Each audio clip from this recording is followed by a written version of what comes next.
Now the serpent was more subtle than any other wild creature that the Lord God had made.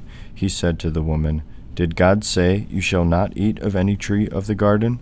And the woman said to the serpent, We may eat of the fruit of the trees of the garden, but God said, You shall not eat of the fruit of the tree which is in the midst of the garden, neither shall you touch it, lest you die.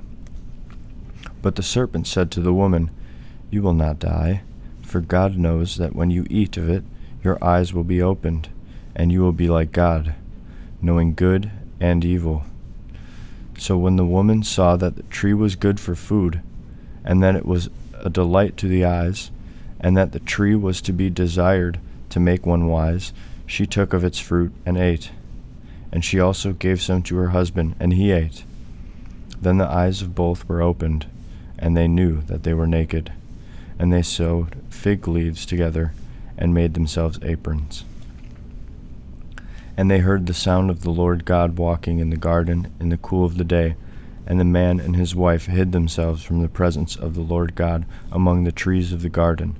But the Lord God called to the man and said to him, Where are you?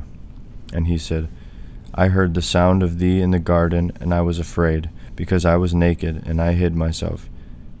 He said, Who told you that you were naked? Have you eaten of the tree of which I commanded you not to eat? The man said, The woman whom thou gavest to be with me, she gave me fruit of the tree, and I ate. Then the Lord God said to the woman, What is this that you have done? The woman said, The serpent beguiled me, and I ate.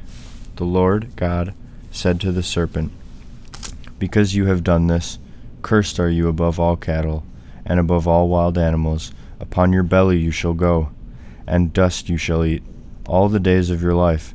I will put enmity between you and the woman, and between your seed and her seed. He shall bruise your head, and you shall bruise his heel. To the woman he said, I will greatly multiply your pain in childbearing.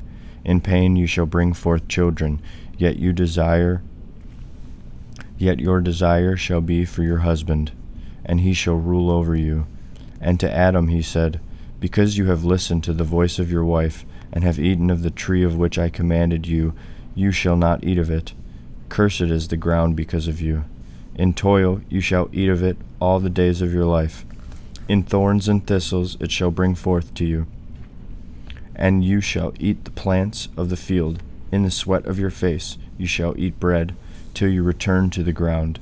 For out of it you were taken, you are dust, and to dust you shall return. The man called his wife's name Eve, because she was the mother of all living.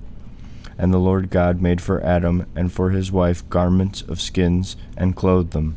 Then the Lord God said, Behold, the man has become like one of us, knowing good and evil, and now, lest he put forth his hand, and take also of the tree of life, and eat, and live forever. Therefore the Lord God sent him forth from the Garden of Eden to till the ground from which he was taken. He drove out the man, and at the east of the Garden of Eden he placed a cherubim and a flaming sword, which turned every way, to guard the way to the tree of life.